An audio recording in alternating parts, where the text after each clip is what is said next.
In the first years of the communist regime, China's most important supporter was the Soviet Union. Stalin, the bloody dictator in Moscow, regarded Mao as both an ally and a personal friend. Mao now took his place alongside Stalin at the latter's show rallies.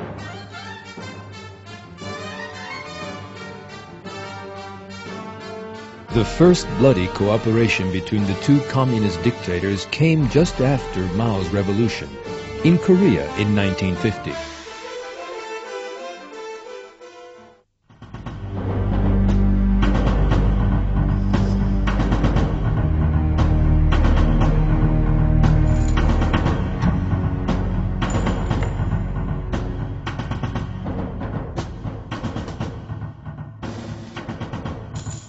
Acting with Chinese and Soviet support, Communist North Korea suddenly attacked the occupied South Korea.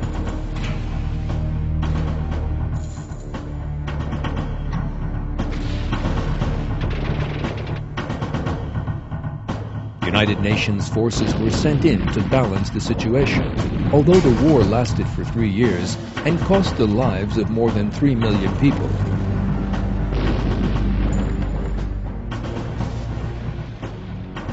The Red Chinese Army directly entered the war on the side of North Korea, while the Soviets provided arms and equipment.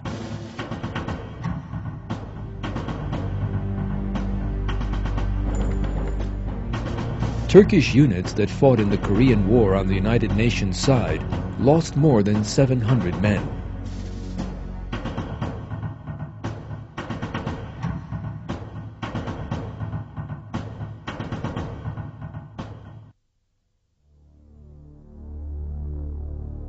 After the Korean War, one of the bloodiest conflicts in history, Mao became more involved in internal Chinese affairs. He frequently addressed the people, and millions of Chinese were made to listen to his speeches over loudspeakers. He would promise industrialization and regeneration in those addresses and say Marxism-Leninism is our only guide.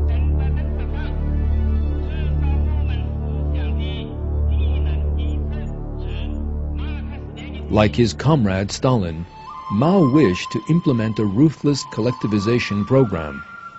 His first action was to confiscate private property. Propaganda films portrayed the happiness this measure would allegedly bring to the Chinese people. Businessmen whose assets had been seized put on false displays of joy. Women also appeared in the same false images of happiness.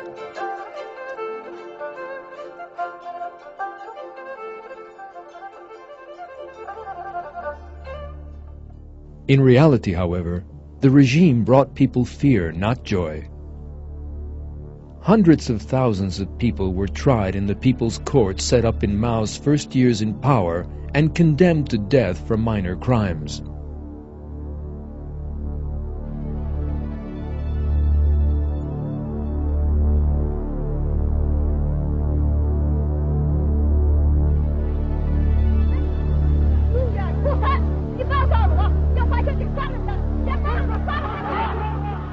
The real disaster, however, would begin with Mao's Great Leap Forward.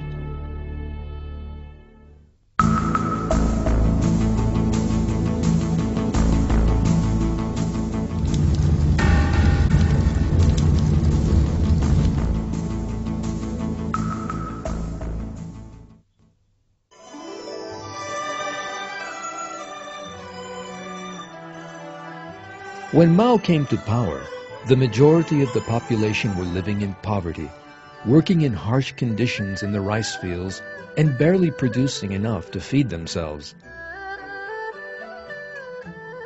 But at least they did have enough to eat. The economic program known as the Great Leap Forward, begun by Mao in 1958, led China to complete disaster. The Great Leap Forward began with the slogan of doubling China's industrial and agricultural production.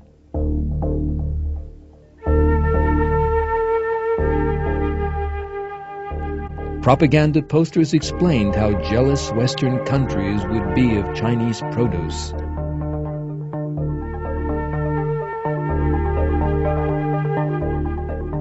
Mao was portrayed as a leader who would solve all problems by implementing communist ideology in society. To that end, agriculture was first collectivized. Individual production was banned. Villagers were placed in huge communes consisting of thousands of people and forced to engage in collective production under military discipline.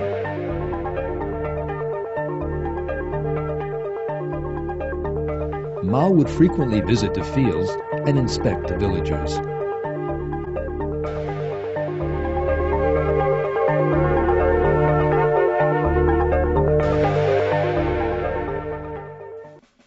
At the same time, the Communist Party initiated a campaign aimed at ridding the whole country of harmful animals. Sparrows headed the list of animals thought to damage produce.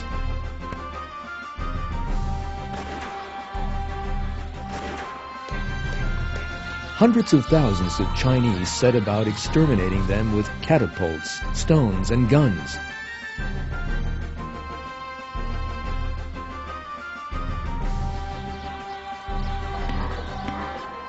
Those bringing in large numbers of dead sparrows were praised as model communists. Yet this odd campaign led to a result that the Communist Party had failed to foresee. The reduction of the sparrow population to zero levels led to a huge rise in the insect population, which the sparrows had formerly fed on. These insects caused much more harm to the country's produce.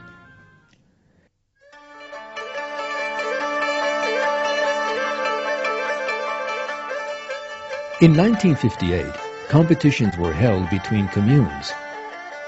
The amount of produce from each commune was measured, and those that produced most were held up as examples. Every commune swore to reach higher quotas.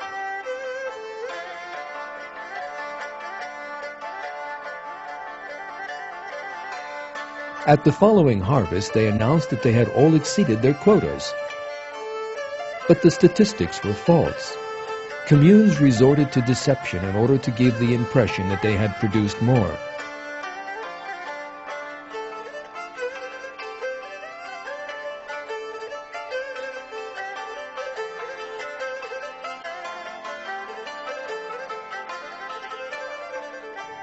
Some even tried to demonstrate that they had filled their quotas by replanting harvested crops in the inspection fields.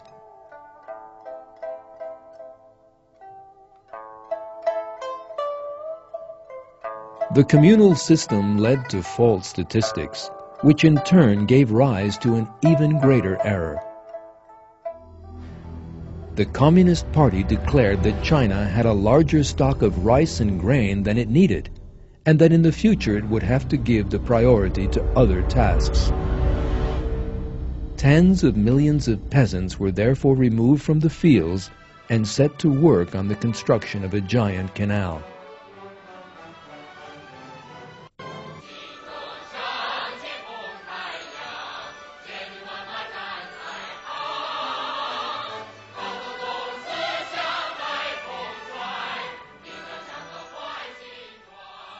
These villagers were portrayed in propaganda films as happy and highly motivated, although in fact they were soon to suffer a terrible moral and physical collapse. Tens of thousands of people died as a result of industrial accidents in the hazardous conditions they were made to work in.